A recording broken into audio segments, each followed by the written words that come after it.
Nós tivemos nós tivemos desde Kardec, lá em 1857, quando lança a primeira edição do Livro dos Espíritos, e na sequência das atividades de Kardec, nós sempre vamos encontrar na história convergência e divergência de pensamento.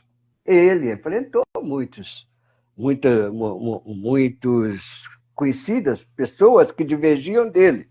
Algumas divergiam mais amplamente, outras em determinadas particularidades. E essas divergências acabaram também ultrapassando a fronteira, né, e vindo para o Brasil. Né? Aqui, alguns princípios espíritas foram aceitos com o argumento que já na época de Kardec eram contestados. Algumas questões, por exemplo, que surgiram ainda com Kardec em vida, acabaram morrendo na França e desapareceram, mas no Brasil continuaram, não é? Vieram para o Brasil e continuaram. Uma delas, que até hoje ainda se apresenta na pauta dos dias, é a questão de Rustang, João Batista Rustang. E João Batista Rustang foi contemporâneo de Kardec. Eles trocaram correspondências, até um momento em que Rustang passou a fazer seu trabalho separado e tentou convencer Kardec a aceitá-lo, até que Kardec acabou publicamente, não é, refutando as teses de João Batista Rustang. Mas isso, quando chegou no Brasil, não chegou da mesma maneira que foi tratada por Kardec. Aqui houve um ambiente psicológico, cultural favorável a teses de Rustang, e ela se estendeu através de esforços de pessoas que gostavam, né, admiravam essas teses, e a sua incorporação na Federação Espírita Brasileira, que é hoje a entidade oficialmente mais antiga do Brasil em termos de espiritismo, não é? Ela adotou esses princípios de Rustang, de maneira que, através dela, a expansão dessas teses se deu de tal forma que hoje, para muita gente, elas se misturam.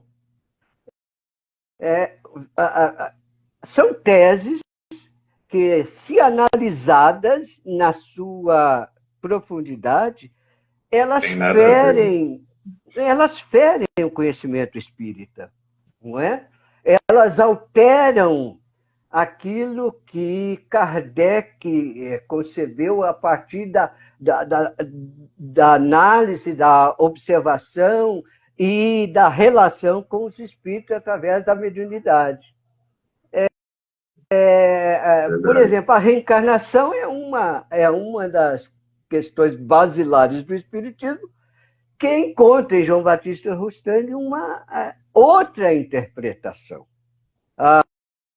E assim outras teses, como a mais famosa dela, que é a do corpo fluídico de Jesus, quando ele diz que Jesus não teve um corpo material como o nosso, mas teve um corpo fluídico, através do qual ele se relacionava, mas ele não sofria as mesmas consequências do corpo material nosso. Então, esse tipo de tese, todo mundo sabe que Kardec não aceitou, e que os espíritos com os quais Kardec se relacionou, através de inúmeros médios, também não aprovavam essa tese. No entanto, ela vigorou e ela está aí presente Tá aí, né? junto com outros princípios. Né? Sim. Então, essas questões filosóficas, teóricas, encontraram em diversos tempos combatentes dela. E Herculano foi um deles, né? O Rizzini e o Herculano foram combatentes destas teses, escrevendo livros, fazendo palestras, apresentando estudos, essa coisa toda. E houve uma época aqui entre nós que essas teses eram mais amplamente discutidas. Talvez hoje nós possamos dizer que é menos, mas, em compensação, nós temos outros pontos hoje digamos assim, em alta nas discussões. Não é por quê? Porque os tempos mudam. Nós estamos Sim. em outra realidade, em outro momento da civilização, não é? Então, outros assuntos, outros temas que eram ou nada ou pouco discutidos no passado estão hoje muito fortes no presente. Verdade. E essa questão do rustanguismo, né, que a gente vê na Federação Espírita Brasileira, lógico que eles têm hoje uma postura de velada, né, em relação a isso, mas a gente vê um outro movimento espalhado pelo interior do Brasil, muito forte, que é o da Concafras, Confraternização das Campanhas de Fraternidade Alta de Souza, que nos seus cursos usam os 4 evangelhos, além das obras de Kardec. E a Concafras ela tem uma adesão muito grande no interior do país, principalmente pelos jovens. Então, é uma formação que está tendo aí de novas gerações que serão pautadas aí de uma forma ou de outra pelos livros do Jean-Baptiste Rustang. Uma outra questão que eu já ouvi falar, Wilson, eu queria saber você também como pesquisador e conhecedor da obra do Rizzini e do Herculano Pires, é que eles tinham uma certa restrição, um certo pé atrás com o médium Divaldo Pereira Franco. Isso é uma realidade? Bom, o médium Divaldo Pereira Franco é um capítulo muito interessante do espiritismo brasileiro. E como todo médium, ele é capaz de apresentar questões relevantes para o espiritismo e questões contraditórias. Então, a figura do ser humano, do homem, Divaldo Pereira Franco, ela tem que ser abordada em separado. O homem Divaldo Pereira Franco tem uma obra social relevante no meio espírita. Todos Sim. conhecem Amansando o Caminho, que ele fundou e que está presente nela até hoje, com uma grande atividade social, cultural, que realiza na Bahia. Muito bem, esse é o homem. O médium Divaldo Pereira Franco tem uma obra que é mediúnica, psicográfica, que deve ser vista dentro da linha observada por Kardec. Ele, como médium, como de fato também deve acontecer com qualquer outro médium. Sim. O que nós, no meio espírita, não temos por hábito, em grande escala, é considerar essa necessidade de apreciar de forma analítica, crítica, a obra de cada médium, como de fato fazia Kardec e como ensina ele no Livro dos Médiuns e na Revista Sim. Espírita. Não é? Então, a obra mediúnica de Divaldo tem suas peculiaridades, suas características, e, portanto, precisa ser vista sob estes aspectos, para que se tenha dela uma apreciação devida em relação ao que ela traz. E nós temos também a criatura que é, além do médium, que é o palestrante, o orador espírita. Para completar isto, nós precisamos também analisar a opinião do indivíduo, do ser humano, que é Divaldo Pereira Franco, em relação às questões sociais, políticas, econômicas que ele traz a público. Porque essas opiniões também são do indivíduo, que tem as suas ideias, que assume as suas posições e que muitas vezes não correspondem com aquilo que os estudos, não é, o avanço do conhecimento oferecem. Então, não há nenhum problema em discutir essas opiniões. Pelo contrário, é necessário que se discuta, porque Sim. muitas vezes o indivíduo que tem um lastro importante no campo social, da obra social, no campo da difusão do espiritismo, né? No campo da mediunidade, traz opiniões que não conferem com o conhecimento. Então, nós precisamos também analisar isso de forma clara. São muitas vezes opiniões pessoais do homem, do ser humano. Ele tem o direito de ter essas opiniões, mas é preciso separá-las daquilo que a doutrina ensina, quando elas ferem o conhecimento doutrinário. Todo homem tem sua liberdade de ser e de expressar, de pensar e de dizer.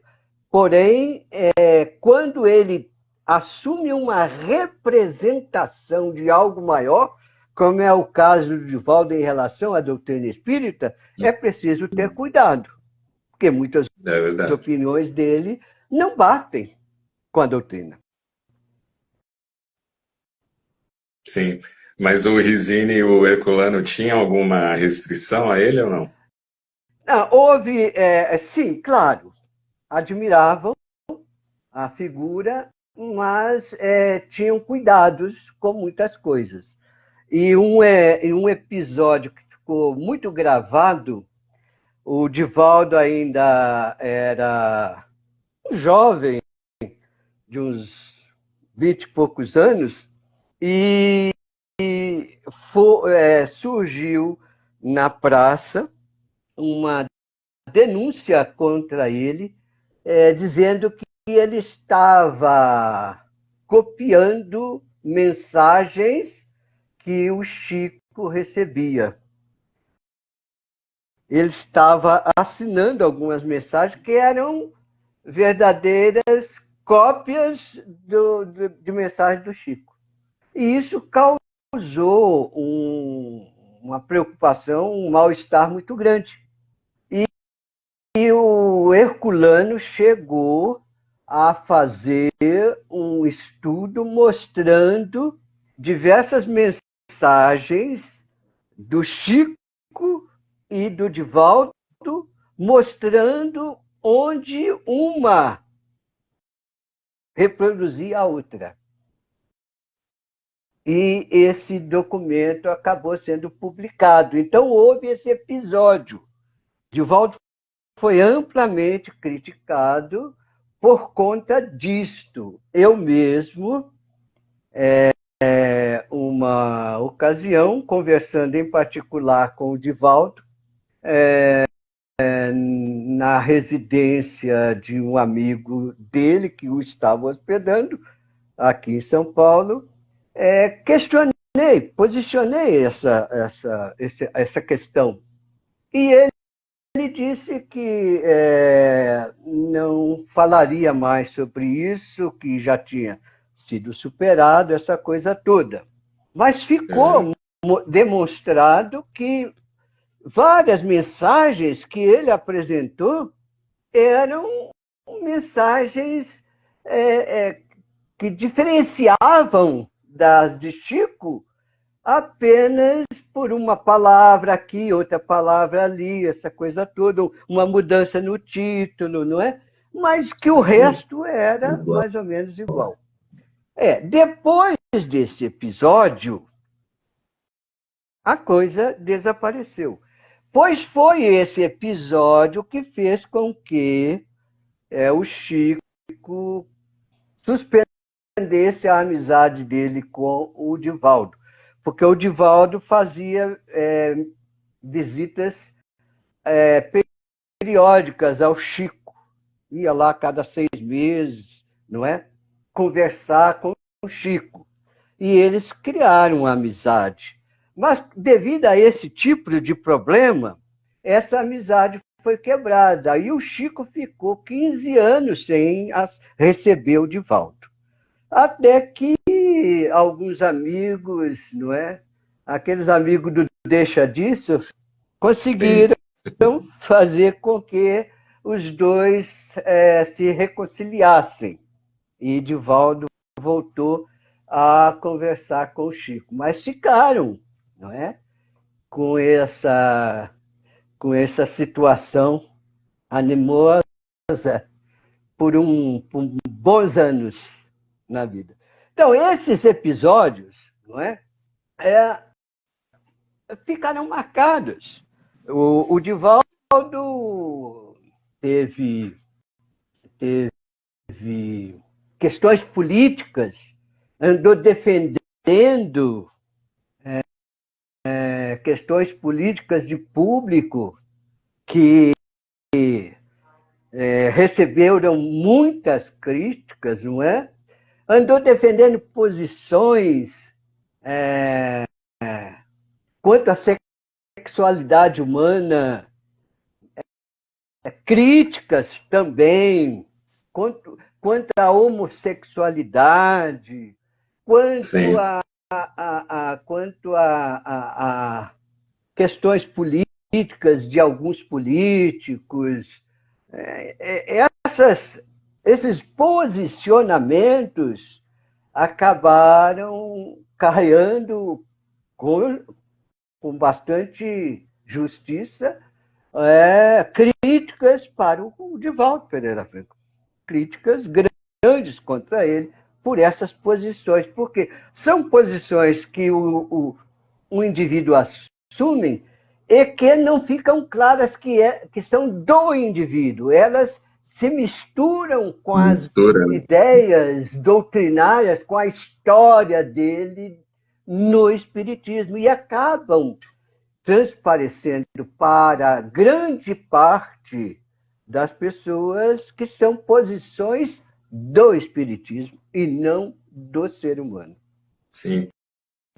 Agora, para a gente encerrar, Wilson, como é que você vê essa questão, a gente está falando em polêmica, a adulteração das obras de Kardec, você tem de um lado pesquisadores que acreditam nisso, de outro lado outros pesquisadores mostrando não é bem assim, a documentação que a gente tem fala o contrário. E você chegou a publicar alguma coisa no seu blog também? Como é que você vê essa questão hoje? Você se refere ao racismo?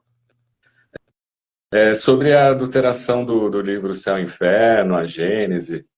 Ah, tá. Bom, nós temos duas questões hoje que estão bastante, que despontam bastante. De um lado, é a questão do racismo, Hum, que vem sendo apontado na obra de Kardec, que é uma questão que extrapola o movimento espírita. A outra questão, que é essa que você traz, é quanto às possíveis adulterações em duas obras de Kardec, a Gênese e a obra O Céu e o Inferno, que foram as duas últimas obras publicadas por Kardec, e que tiveram edições posteriores a ele que foram consideradas mais recentemente objeto de estudo por conta de mudanças feitas no texto que inicialmente se apontou como tendo sido feitas não por Kardec, mas por outras pessoas. Muito bem. Estudos recentes, vamos dizer assim, já da virada do século para cá, né, dentro já do século XXI, de 2001 para cá, sim. começaram a levantar documentos a respeito disso. E surgiu um livro chamado O Legado de Allan Kardec, de uma espírita que levantou documentos na França, inclusive na Biblioteca Nacional da França, e que mostravam que foram teriam sido feitas mudanças no livro A Gênese a partir de uma edição posterior ao desencarne de Allan Kardec, ainda no mesmo ano do desencarne de Allan Kardec. E tudo levava a crer, naquele instante, que de fato estava evidenciado que mudanças feitas e que chegaram a ser apontadas ainda na França, posteriormente ao desencarne de Kardec, que essas mudanças só poderiam ter sido feitas por pessoas alheias a Kardec. Muito bem. Os estudos prosseguiram. Então, até o advento do livro O Legado de Allan Kardec, nós temos tudo caminhando para evidenciar que, de fato, muitos textos foram suprimidos, outros textos foram colocados, de maneira que havia um problema ali naquela obra a partir dali. E mais ainda, todas as edições fora de França acabaram sendo feitas a partir dessa edição supostamente adulterada. Muito bem. Outras pesquisas, outros estudos, outros levantamentos acabaram levantando documentação e informações que mostram que as alterações no livro A Gênese só podem ter sido feitas por Kardec. Não há como estabelecer que não foram feitas por Kardec. Então, esse é um trabalho que não está concluso, mas que, pelo material, pelos documentos e pelas análises atuais, mostram que as alterações foram feitas pelo próprio Kardec antes de falecer. E a edição que surgiu logo após o desencarne dele foi trabalhada, preparada por ele.